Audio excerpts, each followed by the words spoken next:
Terpujilah Tuhan Bapa Yesus Kristus, kemuliaan bagi Allah di tempat yang maha tinggi.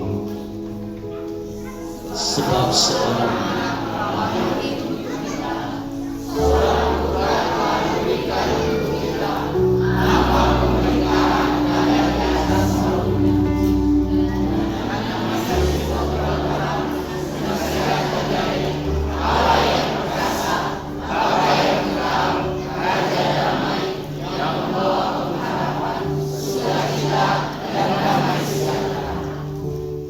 marilah kita bersama-sama mewartakan berita sukacita dan keselamatan di dalam Yesus Kristus Tuhan.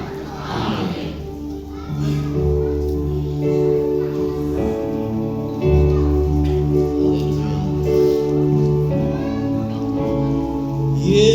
Yesus telah lahir ke dalam dunia ini, lambang Yesus telah lahir ke dalam dunia ini, lambang pemerintahan berada di bangsa. Yesus telah lahir.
Lilin utama dinyalakan oleh Ibu dan Bapak, Ibu Pendeta Elizabeth As.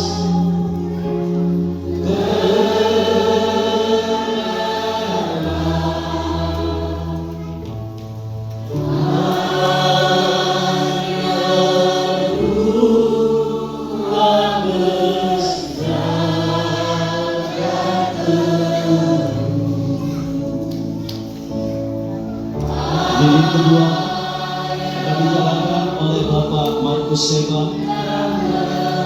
Bapak Markus Seba. Bapak Markus Seba.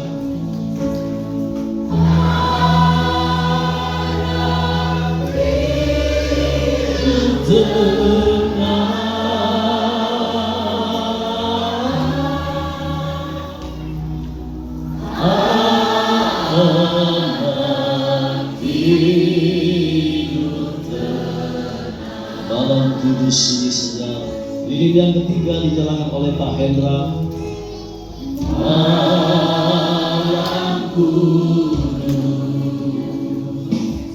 sunyi segar.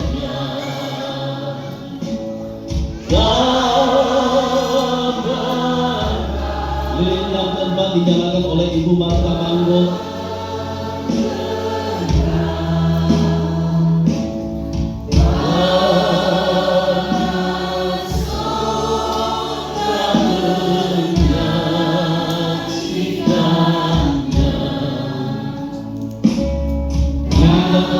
dipersembahkan oleh Ibu Keuangan.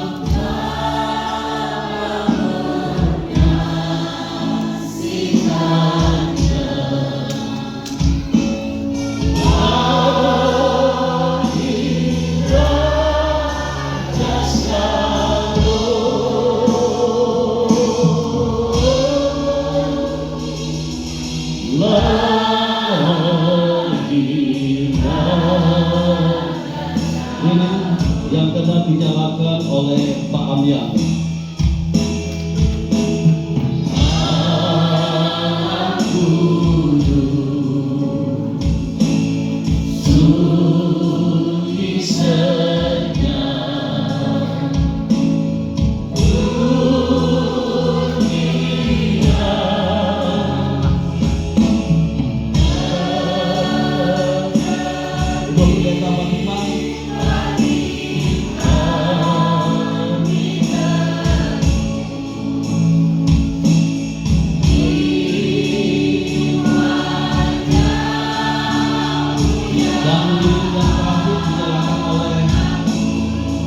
Jeremia.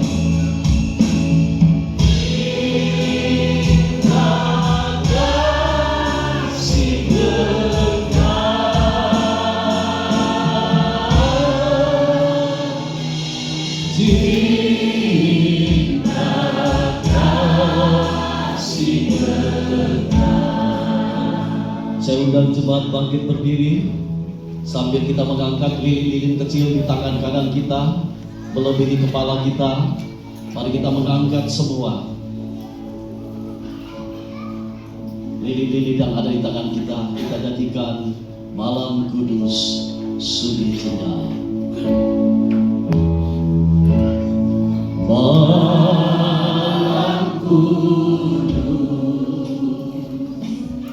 sunyi senyap,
jemaat dipersilakan duduk kembali.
kita kepada ketiga yang esa. Hormat bagi Allah Bapa.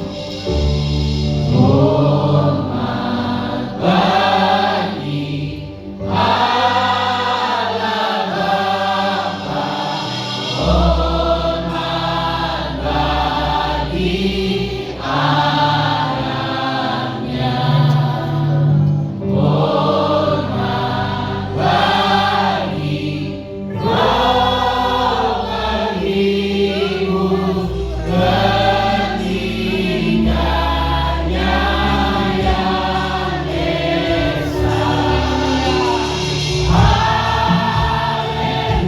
Haleluya, haleluya,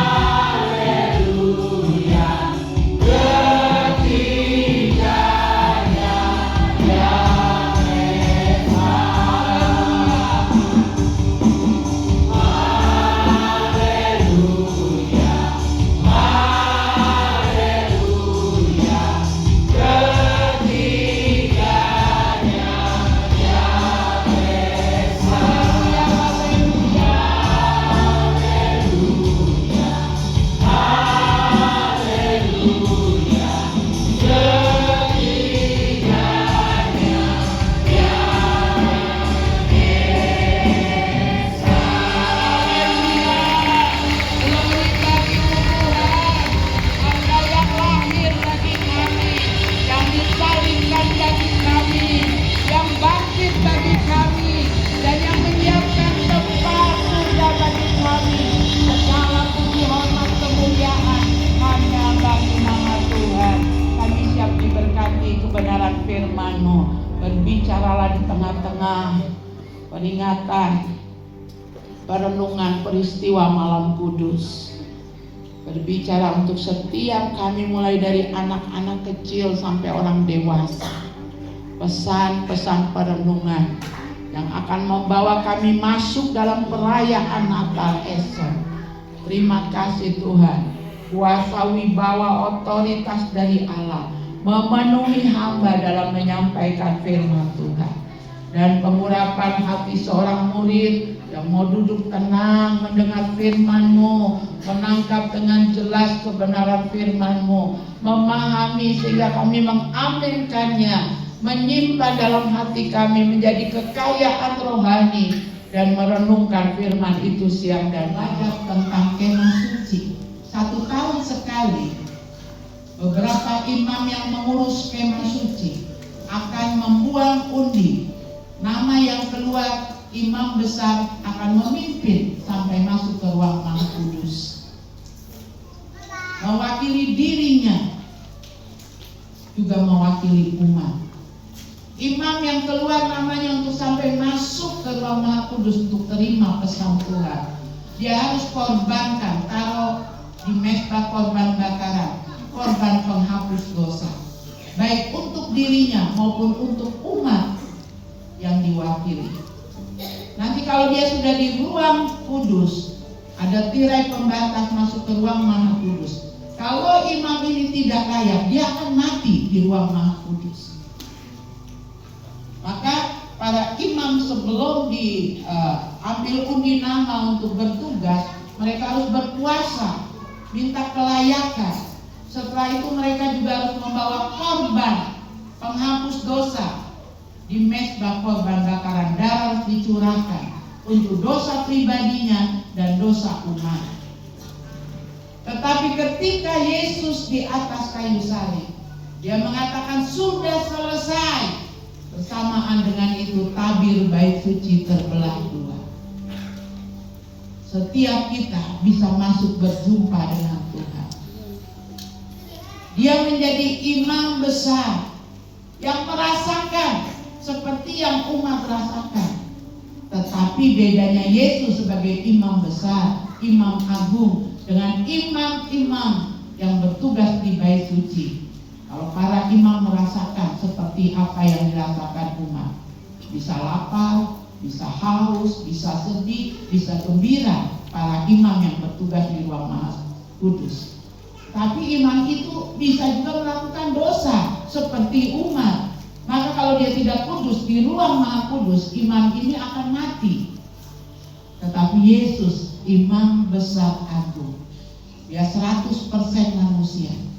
Yesus pernah lapar, Yesus pernah haus, Yesus pernah sedih, menangis ketika melihat Yerusalem akan hancur. Yesus menangis ketika tiba di rumah Lazarus yang mati. Yesus pernah haus dan duduk di perigi di sumur Yakub, bertemu dengan perempuan yang hidupnya di dalam perzinahan. Yesus pernah digoda oleh iblis setelah dia berpuasa untuk mengubah batu menjadi roti. Karena iblis tahu Yesus berpuasa, Yesus haus, Yesus lapar. Tapi bedanya Yesus dengan imam-imam di bangsa Israel, Yesus tidak melakukan dosa. Dia hidup di dalam kekudusan. Pelajaran yang kita dapat dalam perenungan Malam Kudus, kenapa Yesus harus jadi manusia 100%? Dia manusia, tapi tidak mengindahkan, tidak melupakan keilahiannya. Karena Yesus tahu air matamu, Yesus tahu pergumulanmu, Yesus tahu kelaparanmu, Yesus tahu ketelanjanganmu. Ketika dia di atas kayu salib, dia telanjang tanpa sehelai benang pun menutup tubuhnya. Dia dijadikan manusia, bahkan manusia yang paling hina. Jadi tidak ada saudara sebagai pengikut Kristus, tidak ada kita dalam perayaan Natal yang mengatakan, Tuhan di mana Engkau? Kenapa Engkau tidak dengar doa? Tidak tahukah Tuhan akan kebutuhanku? Tidak tahukah Tuhan dengan air mataku? Saudara salah kalau mengatakan demikian. Sebab Yesus, dia lahir 100% dia seorang manusia. Dia dibesarkan di tengah keluarga tukang kayu yang sederhana. Dia pergi sekolah. Banyak orang bertanya, setelah 12 tahun di mana Yesus? Dia bersekolah.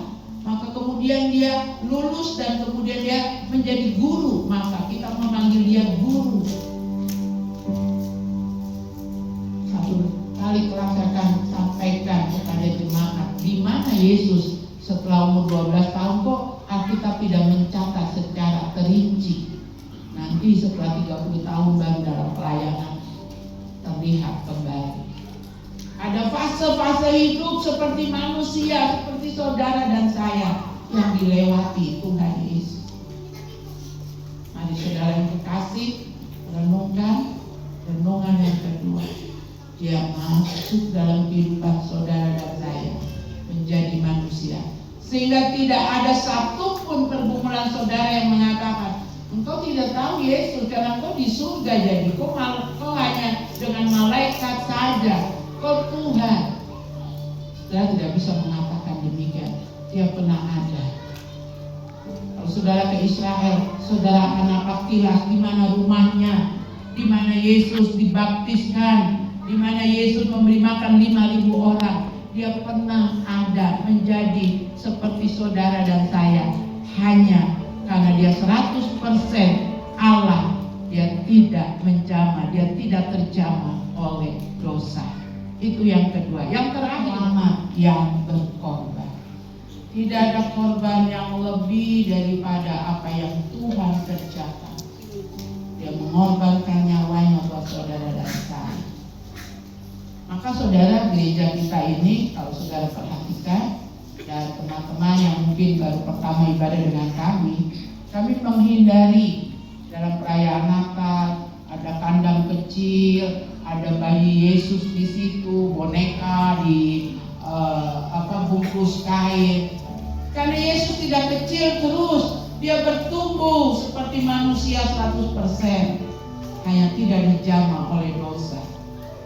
Dan misinya tidak hanya lahir di kandang yang kecil, lalu kita nanti rame-rame masuk di kandang kecil itu kasih persembahan yang kecil juga. Kan biasa gitu toh, kalau perayaan Natal di sudut ada kandang dibikin, lalu ada boneka di lahir di kandang yang kecil, manusia yang kecil tak berdaya. Lalu kita juga ini gerejanya masuk mengakhiri ibadah bawa persembahan, sudah kecil uangnya, dikucel-kucel lagi, dilempar ke bayi itu di palungan. Maka kita kalau Natalan tidak pernah tampilkan yang begitu-begitu, saudara. Karena Yesus itu tidak kecil terus, dia besar. Misinya adalah menyelamatkan saudara dan saya. Amin. Ketika kita merayakan Natal, kadang kita lupa.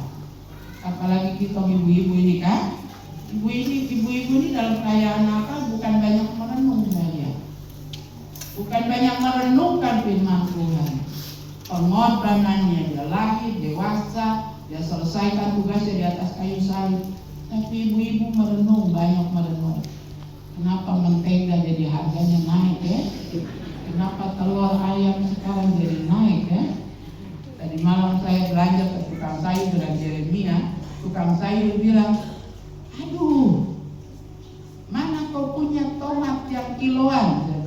Saya tidak pernah beli tomat hanya 4 biji di plastik-plastik kecil. Ibu, saya tidak bisa jual tomat kiloan. 1 kilo 40.000. Mau dijual berapa ke ibu? Dan saya bertemu dengan beberapa ibu-ibu. Saya tanya dengan ibu-ibu, mana kuenya? Aduh, tahun ini kita tidak bikin kue karena telur mahal. Jadi diskusi di kelompok ibu-ibu bukan Yesus lahir dan kemudian dia menjadi penyelamat yang mengorbankan dirinya, tapi ibu-ibu di grup WBI, ibu mulai tatap muka satu dengan yang lain. Kita join bikin kue nastar di rumahmu, karena sekarang semua harga mahal. Ada nggak di sini ibu-ibu yang begitu? Nggak ada. Puji Tuhan, pantesan kue di pastori nggak ada yang datang. Ternyata begitu peristiwanya. Jadi saudara yang terkasih, yang ketiga dalam merayakan malam kudus, kita ingat Yesus penyelamat yang berkorban. Di dunia ini banyak orang yang kena masalah, lalu mencari penyelamat, mencari yang menolong. Dan biasanya kalau hal-hal yang berat, orang gak mau tolong, gak mau ikut ambil resiko. Paling orang bilang, udahlah kita kasih duit aja, kamu gak usah datang, kasih nomor rekening, transfer sini, saya gak mau ikut dengan masalahmu. Tapi Yesus tidak demikian. Dia datang jadi manusia, dia tahu air matamu, dia tahu kesusahanmu. Dalam perayaan Natal seperti ini, saudara pasti punya air mata, punya pergumulan. Tuhan, ini tahun sudah mau habis, masalahku belum selesai. Percayalah, Tuhan akan bawa saudara pada jalan keluar yang indah. Jangankan masalahmu, nyawamu saja dia tolong, dia rela menggantikan posisi kita di atas kayu salib. Harusnya kita yang ada di sana, tetapi dia menggantikan posisi kita. Dia menyerahkan, dia berkorban, menyerahkan nyawanya untuk saudara dan saya.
mengadahkan wajah-Mu, lihat kemuliaan-Nya.